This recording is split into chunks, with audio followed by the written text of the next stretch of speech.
Hello my friends, welcome to this new practical activity and the first practical activity actually of part 3, classification.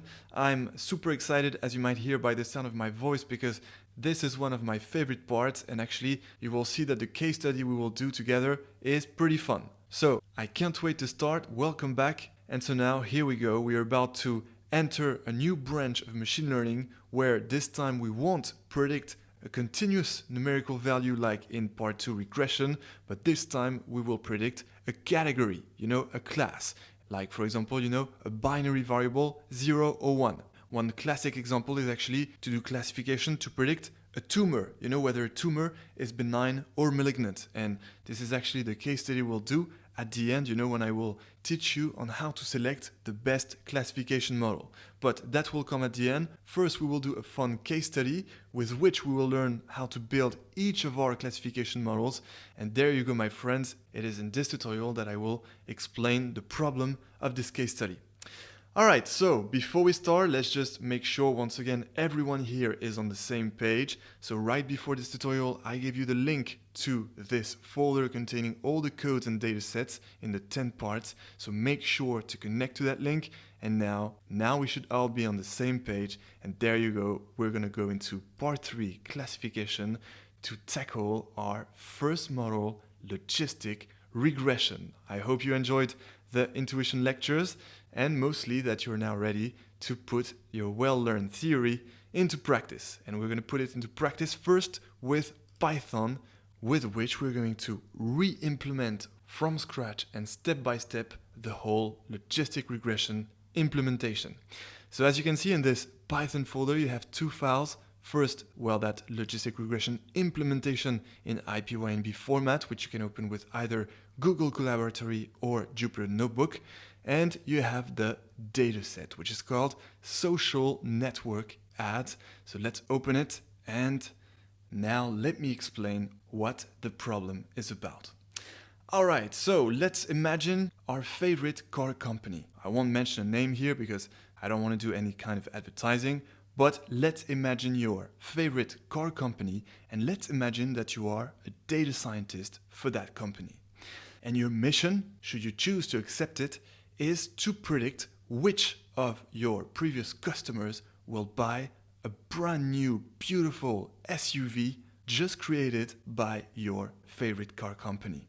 All right, so your favorite car company has just released this brand new, beautiful, irresistible SUV, and the general manager of this car company has asked you, the most talented data scientist of the company, to predict which customers will buy that new SUV, with the highest conversion rate.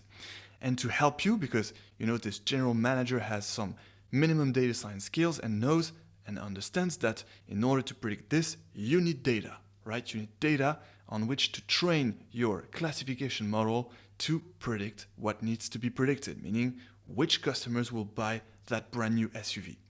And so there you go. That's exactly the data that your general manager gave you. And in this data set, each row corresponds to different customers. And for each of these customers, there you go, I'm about to reveal the features and the dependent variable. For each of these customers, this general manager collected the age, and it collected the estimated salary, because, when a customer buys a new car with some kind of credit or whatever, it has to provide the estimated salary in the form. So that's how it got the estimated salary. And finally, that's your dependent variable, of course, the purchased variable telling whether or not these customers have bought previously some older SUVs of this car company, right? So this car company has basically many makes and models of SUVs, and all the zeros and the ones that you see here for each customer is saying whether or not these customers have bought one of these previous SUVs, so that your model will be trained on this dataset. And for new customers, having a different age and a different estimated salary, we will predict if yes or no they will buy that new SUV. Okay, so of course in this dependent variable purchased, 0 means that the customer didn't buy any previous SUV, and 1 means that the customer bought some previous SUVs, all right? And therefore, all the future predictions that will be equal to 1 will probably mean that the customer has a high chance to buy the new SUV if, of course, we offer a great deal. And finally, once we predict the customers that are going to buy the SUV, well, the final step of the strategy will be for the advertising team to post ads of this brand new SUV on social networks, and these ads will be targeted to the customers where we predict one, where we predict that they're going to buy that new SUV. All right, so you see the idea? The predictive model will target your customers, and then the advertising team will use the results of this predictive model to optimize the targeting of future customers. And that is why, the name of the dataset is called social network ads.csv. Okay? All right, so that's the problem. I hope you like it. I hope you're excited to work on it. And so now we're gonna, without further ado, start our logistic regression implementation on your favorite IDE, whether it is Google Colaboratory or Jupyter Notebook. You have the choice, but my favorite is by far Google Colaboratory. So if you love it too, follow me here.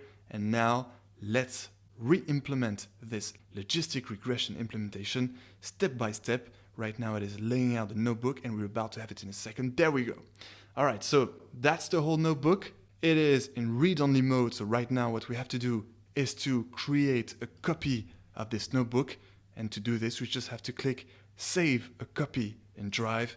And this will create a copy, as you can see, of this notebook in which we will be able to re-implement the whole model from scratch. All right, great. So as usual, the first thing we're going to do is to delete all the code cells, right? Because I want you to take action. I want you to learn by doing. So I really, really want you to re-implement all these code cells from scratch. So we're going to delete all of them. To do this, we just have to click them and then click the trash button here. Just do as I do.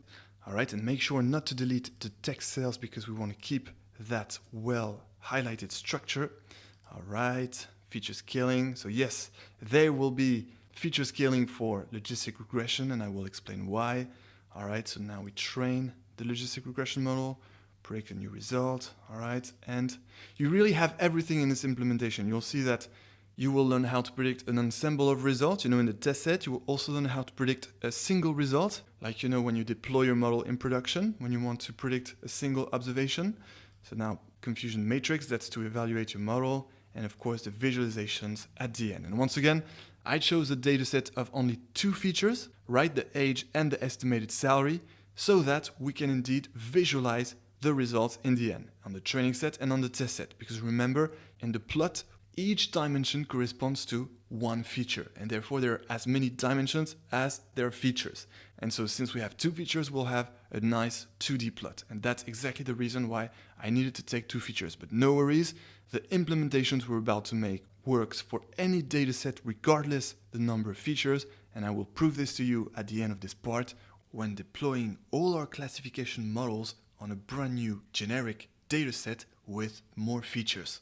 And this is how I will also teach you on how to select the best model. All right, so there you go. I hope you're excited, both by the problem case study and this implementation.